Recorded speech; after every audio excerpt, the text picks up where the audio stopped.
चलो फिर उत्तर प्रदेश में एंट्री करते हैं और उत्तर प्रदेश करते हैं सर्जिकल स्ट्राइक पार्ट 2। पहला क्वेश्चन अति महत्वपूर्ण संदर्भों में दोस्तों, उत्तर प्रदेश का प्रथम संगीत महाविद्यालय है, नाम सभी को आंसर करना है, बाकी चीज मैं बताते हुए चल रहा हूं दोस्तों। इस संगीत विद्यालय को अगर देखा जाए तो इसकी स्थापना 1926 में की गई थी।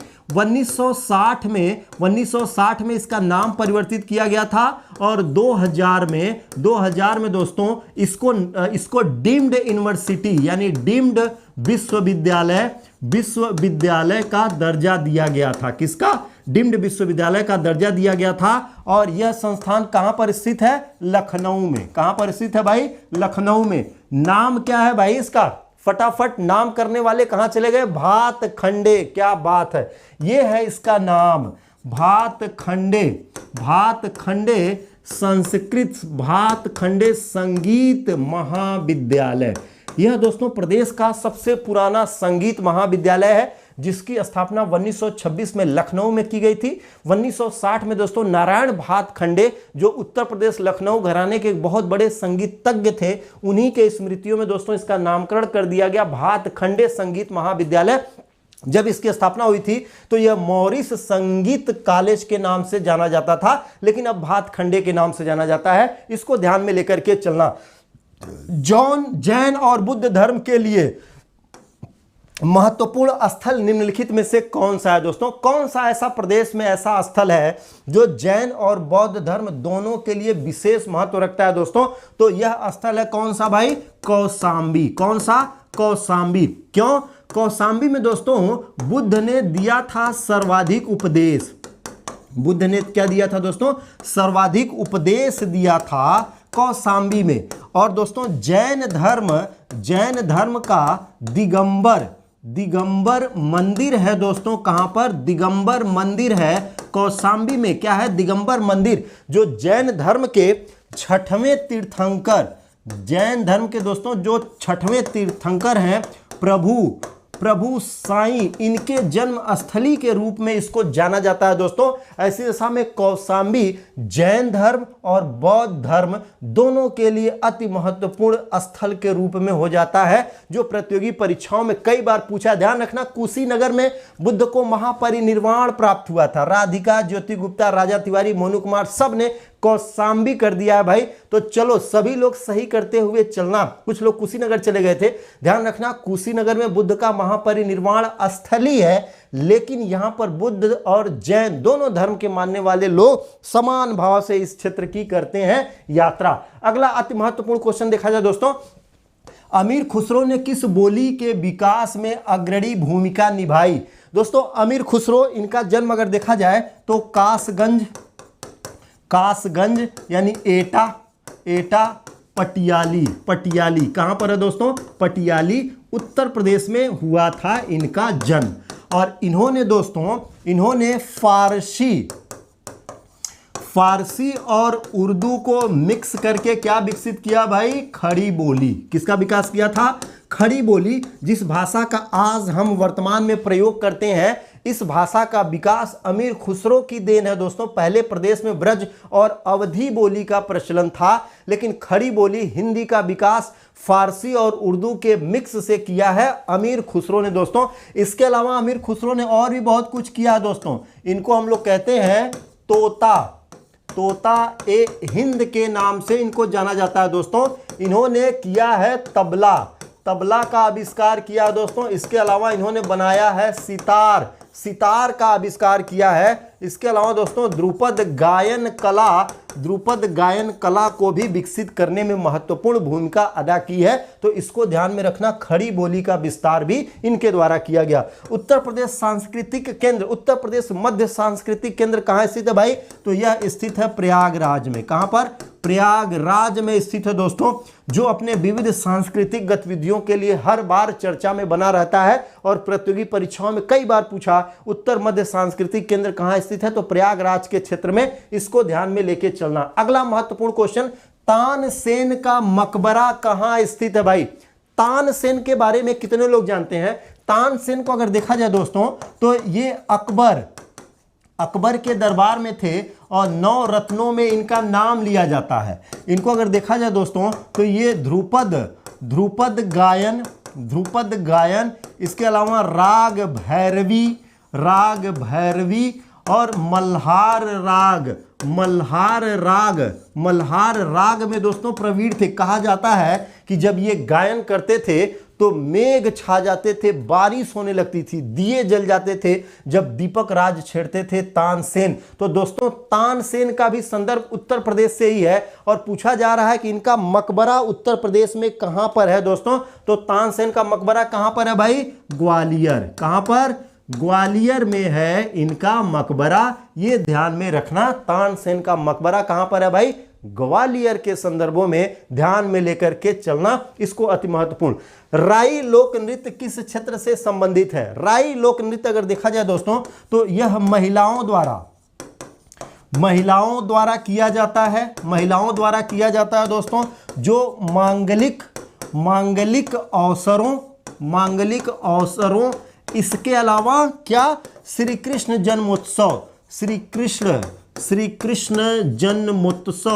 जन्मोत्सव के संदर्भों में किया जाता है। और किस क्षेत्र में मनाया जाता है भाई? फटाफट आंसर करो जितने लोग हैं। अंबिका सिंह, क्या बात है। बुंदेलखंड, कहां पर दोस्तों? बुंदेलखंड से इसका संबंध है, बुंदेलखंड से इसका जुड़ा हुआ है। यह ध्यान में लेकर के चलना, जो अति महत्वपूर्ण संदर्भों में रहेगा। क्लियर है? अगला क्वेश्चन देखा जाए भाई। अगला क्वेश्चन क्या कह रहा है? ठुमरी गायिका गिरिजा देवी का संबंध किस घराने से है? ठुमरी गायिका गिरिजा देवी को अगर देखा जाए दोस्तों तो ये ठुमरी, इसके अलावा ठप्पा,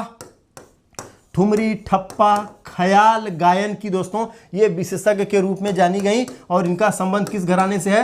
वाराणसी। कौन सा घराना दोस्तों? वाराणसी घराने से इनका संबंध है, जो लगातार आपके प्रतियोगी परीक्षाओं में पूछता है। तो इसको ध्यान में रखना। हिंदुस्तान के तोता राजा तिवारी, तोताए हिंद अमीर खुसरो, इसको ध्यान में लेके चलना। निवेदिता त्रिपाठी, बिल्कुल भाई। ठुमरी गायिका गिरिजा देवी का संबंध कहां से कर देना है? वाराणसी घराना। सैयद सलार का मेला कहां लगता है भाई? कितने लोग इस मेले पर गए हैं और कौन इस मेले की स्थली से है लाइव? फटाफट करो आंसर। सैयद सलार का मेला कहां पर आयोजित किया जाता है भाई? बहराइच। क्यों? बहराइच में है दोस्तों सैयद सलार की मजार है, वहां पर हमेशा भीड़ लगी रहती है। लेकिन यहां पर दोस्तों मेले का आयोजन किया जाता है, जो मार्च अप्रैल के महीने में इसको लेकर के लगातार वहां पर गतिविधियां रहती हैं, जो अति महत्वपूर्ण संदर्भों के लिए जाना जाता है। तो बहराइच में लगता है ये मेला, ये उत्सव दोस्तों, इसको ध्यान में रखना। चरकुला किस क्षेत्र का लोक नृत्य है दोस्तों? चरकुला अति महत्वपूर्ण लोक नृत्यों में देखा जाता है और इसका संबंध है मथुरा। लेकिन मथुरा में भी कहां से दोस्तों? ये अति महत्वपूर्ण हो जाता है। इसको अगर देखा जाए तो इसको दोस्तों दीपक नृत्य भी कहते हैं। दीपक नृत्य भी कहते हैं क्योंकि दोस्तों इस नृत्य को करने वाले जो लोग होते हैं वो झरोखे के संदर्भ पे एक मुकुट का निर्माण करते हैं, जिसमें छोटे छोटे खाने बने हुए होते हैं। और इन खानों में दोस्तों 108 दीपकों को सजा करके ये नृत्य किया जाता है। रथ के पहिए पर भी सजा करके ये नृत्य किया जाता है, जो अति महत्वपूर्ण संदर्भों में होता है। और ये किस क्षेत्र का नृत्य है भाई? ये ब्रज क्षेत्र का, यानी ब्रज भूमि का लोक नृत्य है दोस्तों। उत्तर प्रदेश के ब्रज भूमि क्षेत्र के लोक नृत्य के रूप में इसको देखा जाता है, जाना जाता है। ये ध्यान में रखना। सुलह कुल उत्सव का आयोजन कहां होता है भाई? फटाफट आंसर। जितने लोग लाइव बने हो ब्रज क्षेत्र में, बिल्कुल। लेकिन सुलह कुल क्या है भाई? ये अति महत्वपूर्ण देखा जाए, यह हिंदू मुस्लिम एकता का प्रतीक है। एकता का क्या है दोस्तों? प्रतीक है। और इसका आयोजन प्रत्येक वर्ष कहां किया जाता है भाई? प्रत्येक वर्ष इसका आयोजन होता है आगरा में। कहां पर? आगरा में किया जाता है दोस्तों। अकबर के जमाने से शुरू किया गया सुलह कुल हिंदू मुस्लिम एकता के महोत्सव के रूप में आगरा में प्रत्येक वर्ष इस महोत्सव का किया जाता है आयोजन। नोट करते हुए चलना। प्रसिद्ध शास्त्रीय गायक भीमसेन जोशी किस घराने से संबंधित हैं दोस्तों? भीमसेन जोशी अगर इनको देखा जाए दोस्तों तो ये ध्रुपद गायन के लिए जाने जाते थे, ध्रुपद गायन में मशहूर थे दोस्तों। और इनका संबंध मुजफ्फरनगर से है। और मुजफ्फरनगर में देखा जाए तो वहां पर है दोस्तों कौन सा घराना? किराना घराना। कौन सा? किराना घराना। इस घराने की दोस्तों इनके अलावा गंगूबाई हंगल।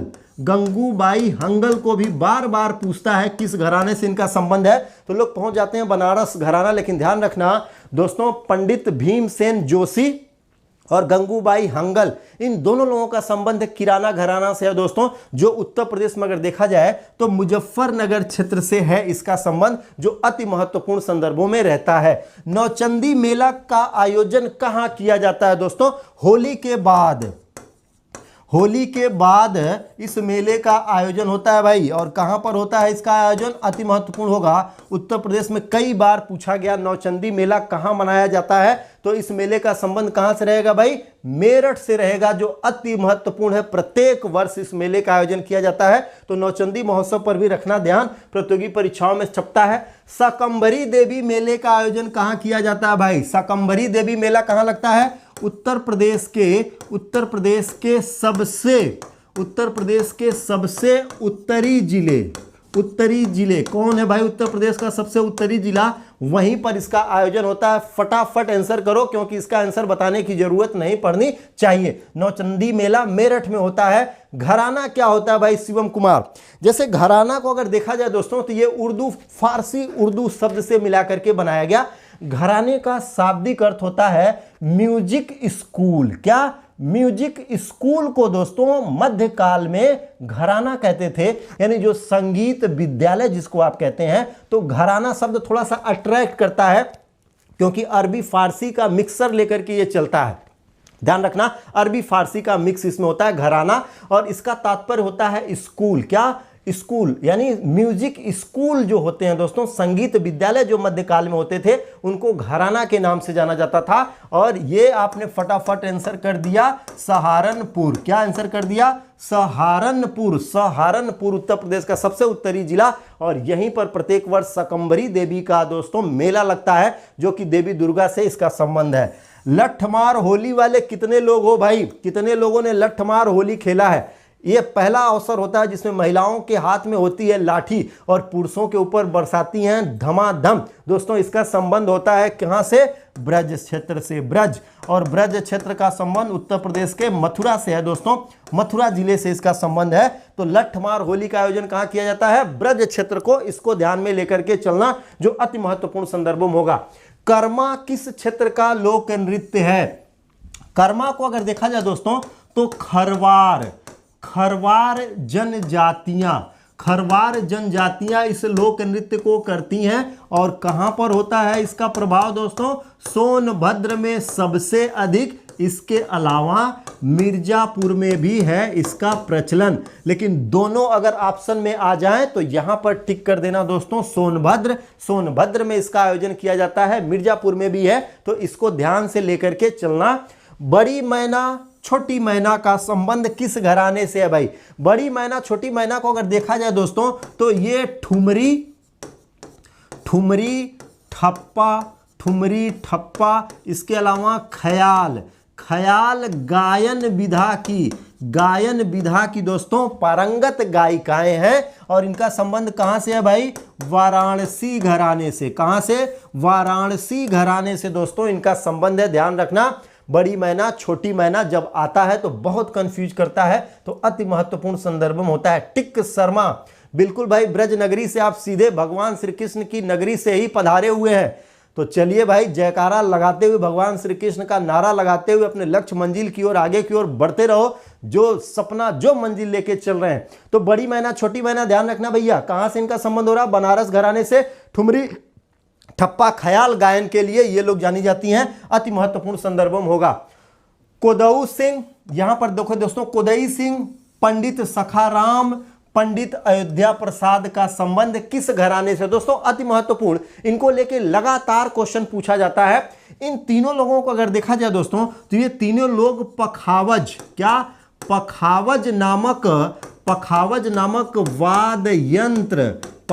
नामक वाद यंत्र बजाते हैं दोस्तों। पखावज के लिए ये जाने जाते हैं, और इनको लेके लगातार आपसे प्रश्न पूछा जाता है, और इनका संबंध किस घराने से है, तो ये अति महत्वपूर्ण हो जाता है। ध्यान रखना, कुदऊ सिंह, पंडित सखाराम, पंडित अयोध्या प्रसाद, लच्छू महाराज, बिरजू महाराज, इसी के श्रृंखला में अगर नाम जोड़ दिया जाए दोस्तों, कथक नृत्य दोस्तों जो उत्तर प्रदेश का एकमात्र शास्त्रीय नृत्य है जिसको बिरजू महाराज, इसके अलावा दोस्तों लच्छू महाराज इनके पारंगत हैं दोस्तों। ये सभी महारथी एक साथ लखनऊ घराने से संबंध रखते हैं, दोस्तों ध्यान रखना। कोदऊ सिंह, पंडित सखाराम और पंडित अयोध्या प्रसाद क्या बजाते हैं, इसको लेके कई बार क्वेश्चन पूछा है। तो पखावज नामक वाद्य यंत्र बजाते हैं और इन सभी लोगों का संबंध कहां से रहेगा, लखनऊ घराना से। इसको ध्यान में लेके चलना जो अति महत्वपूर्ण संदर्भों में बनता है। अगला क्वेश्चन दोस्तों, गजल सामग्री बेगम अख्तर की गजलें दोस्तों ये काफी पॉपुलर हैं और आज भी लोग इनकी गजलों को गाते हुए गुनगुनाते हुए आगे की ओर बढ़ते हैं दोस्तों। गजल साम्राज्ञी के नाम से इनको जाना जाता है और इनका भी संदर्भ दोस्तों लखनऊ घराने से ही है। कहां से है, लखनऊ घराने से ही इनका भी संबंध है, जो कि गजल साम्राज्ञी बेगम अख्तर के नाम से दोस्तों जानी जाती हैं। यह ध्यान में रखना, अति महत्वपूर्ण संदर्भों में होगा। अख्तर पिया किसका उपनाम है, अख्तर पिया को अगर देखा जाए दोस्तों तो अंतिम नवाब किसको कहा जाता है दोस्तों, अंतिम नवाब वाजिद अली शाह। कौन, वाजिद अली शाह दोस्तों। ये अख्तर पिया उपनाम से बंदिशें लिखा करते थे, ठुमरी, ठप्पा और ध्रुपद गायन के संदर्भों को लेकर के। लखनऊ घराने के संस्थापक तथा उसको मजबूत नींव प्रदान करने में दोस्तों इनका नाम लिया जाता है। और आखिरी क्वेश्चन, उस्ताद बिस्मिल्लाह खां का संबंध किस घराने से है दोस्तों, भारत रत्न भी इनको दिया गया दोस्तों। और ये क्या बजाते थे भाई, सहनाई वादन के लिए जाना जाता है। उस्ताद बिस्मिल्लाह खां को 2006 में इनका इंतकाल हो गया। बनारस में 1916 में इनका जन्म हुआ था। भारत सरकार ने 2001 में इनको भारत रत्न से सम्मानित किया था दोस्तों। तो अंतिम नवाब वाजिद अली शाह के बाद उस्ताद बिस्मिल्लाह खां, इनका संबंध कहां से होगा, वाराणसी घराने से दोस्तों इनका संबंध है, जो कि उत्तर प्रदेश में संगीत विधा में भारत रत्न से इनको सम्मानित किया गया। 1916 में बनारस में इनका जन्म हुआ था और 2006 बनारस में ही दोस्तों इनकी मृत्यु हुई। 2001 में भारत सरकार ने इनको भारत रत्न से किया था सम्मानित। क्लियर है दोस्तों। तो आज उत्तर प्रदेश की प्रतियोगी परीक्षाओं को नेस्तनाबूद करने वाली ये सीरीज जो आपके लिए अति महत्वपूर्ण है दोस्तों, और आगे भी इसी तरह के अति महत्वपूर्ण क्वेश्चनों को लेकर के हम लोग लगातार दोस्तों अपने लक्ष्य, अपने मंजिल पर बढ़ने का प्रयास करते रहेंगे। लेकिन दोस्तों उत्तर प्रदेश के जितने भी जाबाज सिपाही हैं सभी को उनके घरों से बताना, उनको खींच करके इस क्लास तक लाना आपका उत्तरदायित्व होता है, क्योंकि अति महत्वपूर्ण संदर्भों में सर्जिकल स्ट्राइक करेंगे तभी तो पूरे उत्तर प्रदेश में सहनाई की गूंज एक साथ सुनाई देगी। तो चलो दोस्तों, पठन पाठन के कार्यों में रहो संलग्न और अपने लक्ष्य, अपने मंजिल पर हमेशा निगाह और उस पर निरंतर प्रगतिशील होकर के आगे की ओर बढ़ते रहो। चेहरे पर रखो स्माइल, रखो अपना विशेष ख्याल। अगली क्लास में फिर होगी दोस्तों धमाकेदार मुलाकात, लेकिन दोस्तों सभी को बताते हुए क्लास में लाइव आओ। जितने आपके मित्र सहपाठी हैं सभी को पकड़ करके लेकर के आगे की ओर आओ। अब दोस्तों उत्तर प्रदेश के संदर्भों में कुछ लोग बात कर रहे थे सर मैथ की क्लास, तो बच्चों ध्यान रखना, उत्तर प्रदेश के इस चैनल पे मैथ की क्लास सुबह 10 बजे डेली चल रही है भाई। मैथ की क्लास चल रही है 10 बजे, फिर उसके बाद ज्योग्राफी खंड की क्लास चल रही है शाम को दोस्तों, पॉलिटी खंड, इसके अलावा रीजनिंग की अति महत्वपूर्ण क्लास आज से शुरू हो गई है। तो कुछ भी नहीं छूटेगा दोस्तों। उत्कर्ष परिवार ने जो संकल्प लिया है वो संकल्प आपकी सफलता सुनिश्चित करने में हर कदम पर हम खरे उतरेंगे दोस्तों। बस आपको साथ दे करके लगातार निरंतर इस मुहिम को आगे की ओर बढ़ाते रहना। तो चलो दोस्तों, रखो अपना विशेष ख्याल। अगली क्लास में फिर आप सबसे मुलाकात होगी, तब तक के लिए जय हिंद। अगर वीडियो पसंद आया हो तो वीडियो को लाइक करना ना भूलें, सब्सक्राइब करें उत्कर्ष के YouTube चैनल को और लेटेस्ट अपडेट पाने के लिए बेल आइकन को प्रेस करना ना भूलें। प्रतियोगी परीक्षाओं की तैयारी अब घर बैठे उत्कर्ष ऐप के साथ। अब पढ़ो कहीं भी कभी भी।